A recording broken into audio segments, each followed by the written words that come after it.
So dahil viral nga po ang pagpanaw ng dating 2 division champion na si Solane Tete matapos ito masangkot sa barilan kung saan mga boss. Naging kasabay naman ang pinag-usapan ng mga Pinoy boxing fans. Ang sinabi ni Cuadro Alas Casimero dati kay Naoya Inoue kung saan brutal na real talk ni Alas mga boss na iniwasan daw ng Japanese monster na labanan nitong si Solane Tete nung nasa bantamweight pa lang sila. Mas pinili daw ni Inoue na lumaban sa 38 anyos na si Donaire para sa WBA title fight sa World Boxing Super Series Tournament kaysa labanan ng kinikilala dati na halimaw na number 1 na si Solane Tete kung saan mga boss si Cuadro Alas daw ang sumalo sa laban kay Solane Tete at ginulat daw nito ang mundo ng boxing sports nang tinalo ni Alas via knockout si Tete sa round 3, ang bagay na hindi nagkaroon ng tapang si Inoue para palagan si Tete. Well, ano masasabi niyo dito mga boss? May punto ba si Cuadro Alas sa kanyang mga sinabi na para sa ating mga idol? Walang duda si Solane Tete talaga number 1 dati sa 118 pounds dahil malakas talaga si Tete. May record dito mga boss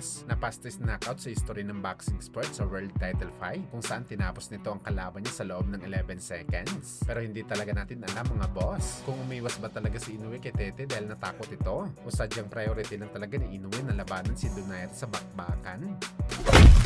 Samantala dahil inaabangan po natin mga boss ang mananalo sa laban ni Teofimo Lopez Jr. kalaban sa Rolando Romero para sa WBA title fight dahil ang mananalo sa kanilang dalawa mga idol posible makalaban ng ating pambansang kamao Manny Pacquiao, pero hindi lang pala ito ang dapat natin abangan mga idol dahil posible din si Pacman makaline up sa laban sa pagitan ng kaibigan nito na si George Kambosos Jr. kalaban ng IBF champion na si Liam Paro. Nag-uumpisa na ang negosasyon sa laban sa pagitan ni Paro at Kambosos at posible daw ito ganapin bago tapos ang taon. Kung matatandaan natin mga idol, sinabi ni Kambosos na willing nito bigyan ang kanyang kaibigan na si Pacman ng history fight sakali maagaw nito ang titulo sa balikat ni Paro. Kaya abangan natin ito mga boss. Isang dream fight din ni Kambosos si Pacman kaya hindi talaga imposible na mangyari ang bakbakan nila sa future.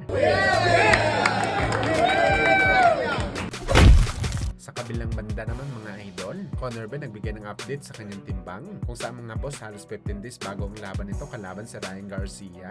Kung saan mga idol 157 pounds ang timbang ni Conor Ben. Meron pa ito mahigit 10 pounds na ibabawas sa kanyang timbang. Pero kung titingnan naman natin mga idol ang katawan ni Conor Ben, talagang tuyo na ito mga idol. Sigurado tayo mga idol na hindi kakain si Conor Ben ng ilang araw bago uwiin ito kay Garcia. Kaya sa mga balak tumalpak mga idol sa laban nila, alamin nyo munang update mga boss. Hindi po biro na makipaglaban ng isang boxer na piga ang katawan. Malakas lang ito sa una pero hingal ito sa bandang huli ng laban. Lalo pang kalaban ni Conor Ben sa Ryan Garcia na mas bata at mas malakas.